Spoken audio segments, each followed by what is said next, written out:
Hancurkan. Bayangkan bangun pagi dan seluruh kota kamu hanya menyisakan puing dan debu. Itulah yang terjadi di Kharkiv hari ini. Serangan besar-besaran yang diluncurkan Rusia ke kota Kharkiv, Ukraina Timur, kembali mengguncang dunia. Dalam 24 jam terakhir, militer Rusia melancarkan serangan udara intensif yang disebut-sebut sebagai yang paling brutal sejak invasi dimulai. Rudal-rudal dan drone kamikaze dilaporkan menghantam infrastruktur sipil, termasuk rumah sakit, pasar, hingga kawasan pemukiman. Rekaman dramatis dari warga sipil memperlihatkan kehancuran total, bangunan runtuh, ledakan besar, dan teriakan panik terdengar di mana-mana. Menurut pemerintah Ukraina, lebih dari 30 orang tewas dan puluhan lainnya luka-luka. Banyak di antaranya adalah warga sipil. Serangan ini terjadi sekitar pukul 4 dini hari waktu setempat, ketika sebagian besar warga Kharkiv masih tertidur. Tanpa peringatan panjang, gelombang rudal balistik dan drone Shahed buatan Iran meluncur ke udara dan menghantam sejumlah titik penting secara simultan. Ledakan pertama terdengar di distrik Saltivka, kemudian diikuti dengan serangan beruntun ke stasiun kereta api, fasilitas energi, dan bahkan taman kanak-kanak yang saat itu sedang kosong. Menurut laporan resmi dari pihak berwenang Ukraina, setidaknya 38 serangan terkoordinasi dilakukan hanya dalam kurun waktu 3 jam. Sistem pertahanan udara Ukraina berhasil mencegat beberapa rudal, namun sebagian besar gagal karena kecepatan dan jumlah serangan yang sangat besar. Beberapa rekaman CCTV dan video dari warga menunjukkan ledakan yang begitu besar, hingga kaca jendela pecah di radius 3 km dari titik jatuh rudal. Presiden Zelensky dalam pidato daruratnya menyebut serangan ke Kharkiv sebagai upaya sistematis untuk menghapus kota ini dari peta. Ia juga menyerukan dukungan lebih besar dari negara-negara barat, terutama terkait sistem pertahanan udara jarak jauh seperti Patriot dan Iris-T. Kementerian Pertahanan Rusia, melalui pernyataan singkat, menyebut serangan ini sebagai operasi militer khusus yang ditujukan untuk melumpuhkan pusat logistik dan fasilitas militer Ukraina. Namun para pengamat internasional menilai target serangan terlalu luas dan banyak menyasar wilayah sipil. Sementara itu, PBB dan Uni Eropa mengecam keras serangan ini dan menyebutnya sebagai indikasi jelas bahwa Rusia mengabaikan hukum humaniter internasional. Dewan Keamanan PBB telah menggelar sidang darurat, meskipun upaya mengecam Rusia secara resmi kembali terhambat veto dari Moskow. Dari sisi kemanusiaan, Organisasi Palang Merah Internasional menyatakan bahwa ribuan warga kini mengungsi ke stasiun bawah tanah dan ruang perlindungan darurat. Listrik padam di lebih dari separuh kota dan rumah sakit kewalahan menangani korban luka.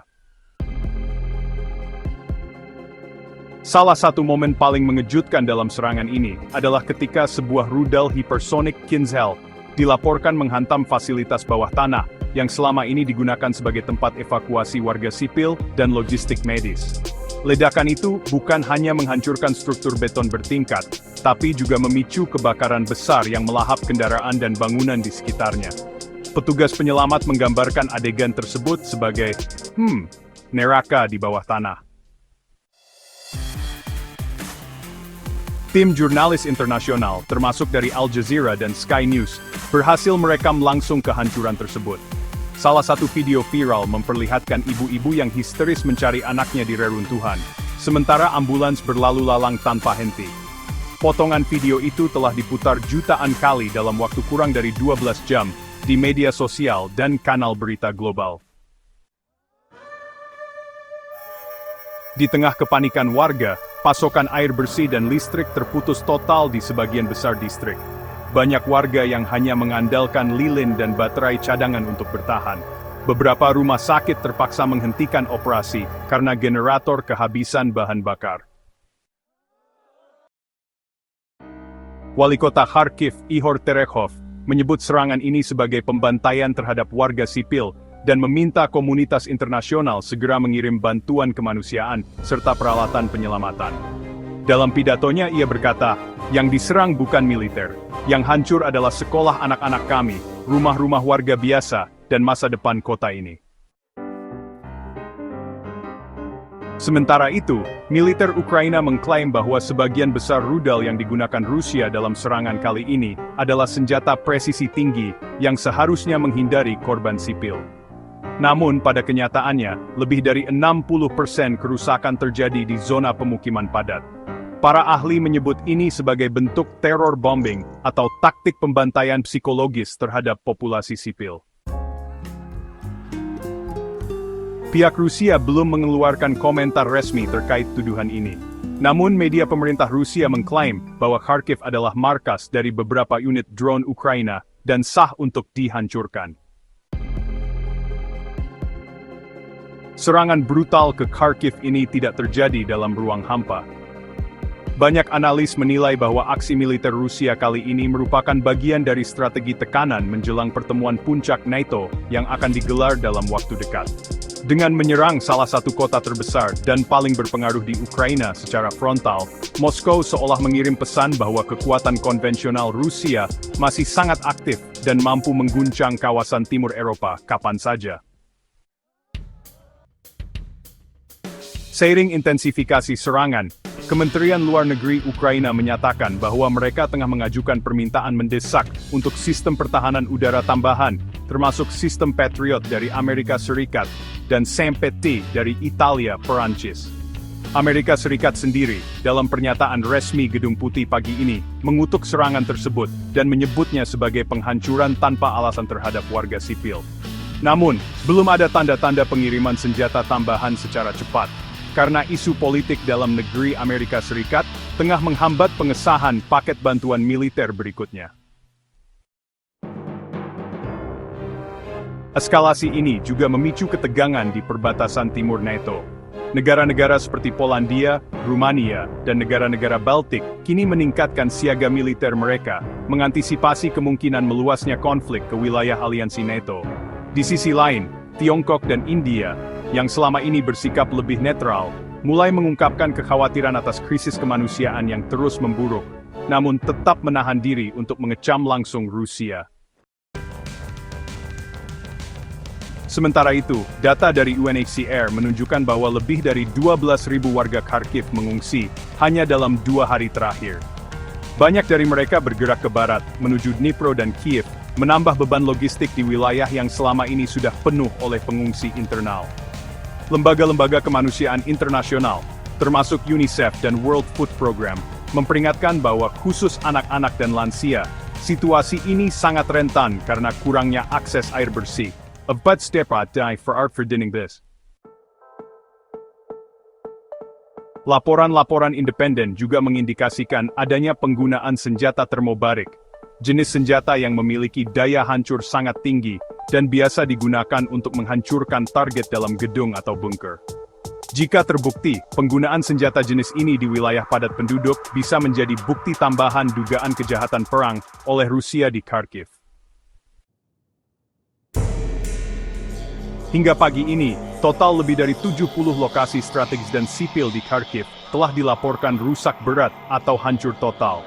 Di antaranya termasuk 5 rumah sakit, 3 sekolah, 1 stasiun kereta bawah tanah, dan pusat logistik bantuan kemanusiaan milik NGO internasional.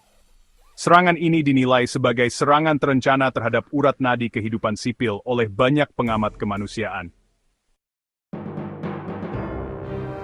Relawan medis menggambarkan pemandangan memilukan, pasien-pasien lansia terbaring di lorong rumah sakit tanpa listrik.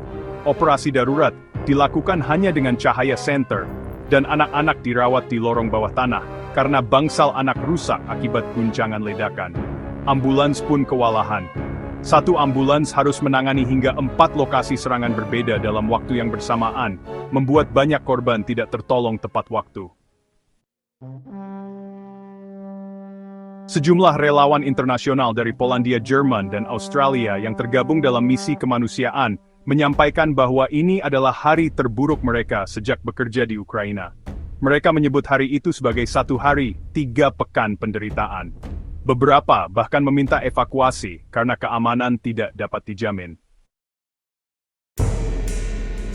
Sementara itu, Kementerian Pertahanan Rusia tetap menyatakan bahwa serangan mereka hanya menyasar objek-objek militer tersembunyi dan bahwa kehancuran sipil merupakan dampak kolateral. Citra satelit yang dirilis lembaga intelijen swasta menunjukkan titik-titik serangan berada tepat di area pemukiman, bahkan ada yang hanya berjarak 300 meter dari taman kanak-kanak. Respons internasional pun mulai berkembang cepat. Jerman mengutuk keras serangan ini dan menyatakan akan mempercepat pengiriman sistem pertahanan Iris-T. Prancis dan Inggris menggelar rapat kabinet darurat terkait peningkatan bantuan militer ke Ukraina. Di Amerika Serikat, isu ini memicu kembali debat politik tentang pentingnya mempertahankan dukungan penuh terhadap Kiev, meskipun tekanan dari kelompok isolationist dalam Kongres makin kuat menjelang pemilu. Organisasi internasional seperti Human Rights Watch dan Amnesty International tengah mengumpulkan bukti lapangan dari warga sipil yang dapat digunakan untuk menyusun laporan awal pelanggaran hukum internasional. Jika terbukti, maka serangan ini bisa menjadi bagian dari dakwaan resmi ke Mahkamah Pidana Internasional terhadap pejabat tinggi Rusia. Di Kharkiv sendiri, masyarakat sipil menunjukkan keteguhan luar biasa. Banyak warga tetap bertahan di rumah mereka, memasak makanan darurat, saling membantu mendirikan tempat perlindungan, dan mengoperasikan radio komunitas untuk menyebarkan informasi. Kami tidak akan pergi. Ini tanah kami, ujar seorang ibu dua anak yang kini tinggal di ruang bawah tanah gereja. Sementara itu, Ukraina mulai memobilisasi pasukan cadangan untuk memperkuat pertahanan kota. Unit anti-rudal disebar lebih padat di sekitar Kharkiv, dan patroli militer ditingkatkan guna mengantisipasi kemungkinan serangan lanjutan dalam beberapa hari ke depan. Dalam bayang-bayang kehancuran Kharkiv, muncul dimensi yang tak kalah mengerikan, kehancuran psikologis massal yang perlahan menghantui warga sipil. Organisasi medis internasional seperti Doctors Without Borders dan International Red Cross melaporkan peningkatan tajam pada gangguan stres pasca trauma atau PTSD di kalangan anak-anak dan lansia. Banyak anak mengalami mutisme selektif, diam total setelah menyaksikan ledakan atau kehilangan keluarga. Seorang psikiater sukarelawan dari Lviv mengatakan, banyak anak-anak tidak menangis lagi. Mereka hanya duduk dan menatap kosong, seolah-olah sebagian jiwa mereka telah hilang. Warga dewasa pun tidak kalah terpukul. Banyak yang kehilangan pekerjaan, rumah, dan orang yang mereka cintai hanya dalam hitungan jam. Seorang mantan guru matematika yang rumahnya hancur total dalam serangan drone mengatakan, "Saya mengajar logika dan angka. Tapi hari ini, tidak ada logika yang bisa menjelaskan kenapa sekolah tempat saya mengabdi selama 20 tahun dibom pagi-pagi saat tidak ada pertempuran di dekatnya." Pusat-pusat pengungsian darurat kini mulai dipenuhi dengan kondisi minim fasilitas. Di beberapa lokasi, bahkan tidak tersedia tempat tidur ataupun toilet yang layak. Sumber air bersih sangat terbatas, dan cuaca malam yang semakin dingin memperburuk kondisi bayi dan lansia. Di tengah keterbatasan itu, warga masih berusaha bertahan hidup, saling memberi semangat lewat doa bersama, lagu rakyat, atau bahkan sekadar secangkir teh hangat di bawah senter. Serangan ini juga menimbulkan ketegangan baru di perbatasan timur Eropa. Polandia secara resmi mengumumkan akan menambah 10.000 pasukan di wilayah timur mereka sebagai tanggapan atas kemungkinan penyebaran konflik. Latvia, Estonia, dan Lituania mempercepat integrasi sistem radar NATO untuk memperkuat deteksi dini atas kemungkinan ancaman udara dari Rusia. Di Moldova, yang berbatasan langsung dengan Ukraina bagian selatan, militer mengumumkan siaga penuh. Kekhawatiran akan provokasi di wilayah Transnistria, wilayah separatis pro-Rusia meningkat. Bahkan Rumania, anggota NATO yang berbatasan dengan Ukraina, sempat mendeteksi serpihan drone milik Rusia jatuh di wilayahnya, memicu protes diplomatik ke Moskow. Uni Eropa dan NATO kini berada pada titik kritis. Jika konflik semakin menyebar dan menyentuh wilayah negara anggota NATO, Pasal 5 tentang pertahanan kolektif dapat menjadi isu panas. Artinya, satu serangan terhadap satu negara anggota bisa dianggap sebagai serangan terhadap semua, sebuah kemungkinan yang bisa mendorong konflik ini ke eskalasi global. Di sisi lain, perang di Kharkiv juga menjadi ajang propaganda antara Rusia dan Ukraina. Di media sosial, banyak video dari Kharkiv yang dipelintir atau dipalsukan oleh akun-akun yang terkait dengan bot Rusia, mencoba menggambarkan seolah-olah warga sipil digunakan sebagai tameng oleh Ukraina.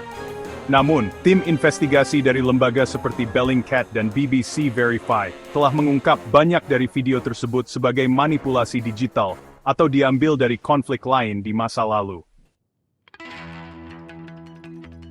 Ukraina juga meluncurkan kampanye digital besar-besaran dengan hashtag seperti Stand with Kharkiv dan Stop Russian Terror, yang kini trending di X, Instagram, dan YouTube. Ribuan influencer internasional ikut menyuarakan solidaritas mereka. Serangan Rusia ke Kharkiv tidak hanya menyebabkan korban jiwa dan kehancuran fisik, tetapi juga mendorong kota itu ke ambang krisis energi dan logistik terburuk sejak invasi penuh skala dimulai pada 2022. Sistem pembangkit listrik utama Kharkiv yang menyuplai lebih dari 1,2 juta penduduk dilaporkan mengalami kerusakan berat akibat rudal Iskander-M. Menurut laporan dari Ukrenergo, lebih dari 70% wilayah kota kini mengalami pemadaman total dan perbaikan belum dapat dilakukan karena tim teknis tidak bisa menjangkau lokasi akibat ancaman serangan lanjutan. Akibatnya pompa air, sistem sanitasi, jaringan internet, dan stasiun radio komunitas lumpuh. Di beberapa distrik, air minum hanya bisa diperoleh dari truk tangki darurat yang datang 2 kali sehari. Krisis ini semakin parah karena jaringan jalan dan rel kereta api juga hancur. Jalur distribusi bantuan dari Lviv dan Dnipro kini tersendat. Truk bantuan terjebak di jalanan rusak atau tidak berani melintasi area terbuka karena risiko diserang drone. Akibatnya, banyak warga tidak hanya kekurangan makanan, tapi juga obat-obatan kritis seperti insulin, antibiotik, dan obat jantung. Organisasi Kesehatan Dunia atau WHO telah mengeluarkan pernyataan resmi bahwa Kharkiv kini termasuk dalam kategori zona bencana kemanusiaan aktif. Mereka memperingatkan, risiko wabah kolera, diare, dan infeksi saluran pernapasan meningkat akibat padatnya tempat pengungsian yang minim sanitasi dan udara dingin yang terus menyelimuti kota. PBB juga telah mengajukan permohonan bantuan darurat senilai 250 juta dolar Amerika Serikat untuk mengirimkan peralatan medis, pemanas ruangan darurat, tenda isolasi, dan sistem filter air ke Kharkiv. Namun, distribusi bantuan tetap menjadi tantangan besar karena risiko serangan udara yang masih sangat tinggi. Sementara itu, otoritas Ukraina menetapkan status tanggap darurat penuh untuk wilayah Kharkiv dan sekitarnya. Semua unit penyelamatan sipil, polisi lokal, dan relawan diarahkan untuk melakukan evakuasi massal bagi warga yang masih bisa keluar. Namun sebagian besar warga memilih tetap bertahan, baik karena tidak punya tempat tujuan, atau karena menolak meninggalkan rumah mereka. Jika rumah ini hancur, maka saya akan hancur bersamanya, ucap seorang pria tua yang tinggal hanya 800 meter dari lokasi serangan terakhir. Ia menolak mengungsi, meski sebagian besar tetangganya telah pergi. Seluruh dunia kini menyaksikan Kharkiv tidak hanya sebagai kota yang diserang, tetapi sebagai simbol perlawanan sipil terhadap kekuatan militer brutal. Dalam hitungan hari, Kharkiv telah berubah dari pusat budaya dan pendidikan menjadi medan ujian bagi moralitas global. Apakah dunia akan membiarkan warga sipil dihancurkan begitu saja? Ataukah ini akan menjadi titik balik dalam dukungan nyata bagi Ukraina? Dari langit Kharkiv yang mendadak gelap karena ledakan, hingga tangisan anak-anak yang bergema di lorong-lorong bawah tanah, hari ini kita menyaksikan bukan sekadar serangan militer, tapi potret nyata dari penderitaan kemanusiaan di abad ke-21. Kota yang dulu dikenal sebagai pusat budaya, pendidikan, dan teknologi di Ukraina, kini perlahan-lahan berubah menjadi puing, debu, dan kenangan.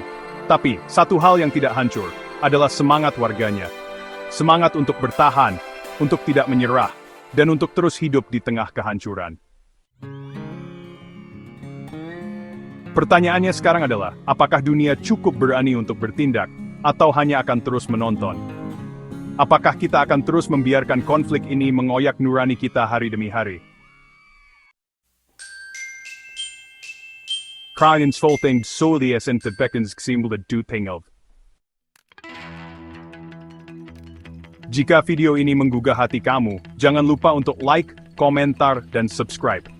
Bagikan agar lebih banyak orang tahu bahwa Kharkiv bukan sekadar titik di peta, tapi rumah bagi jutaan jiwa yang hari ini sedang berjuang untuk bertahan.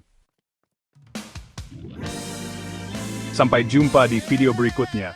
Dan ingat, kebenaran harus terus disenderti.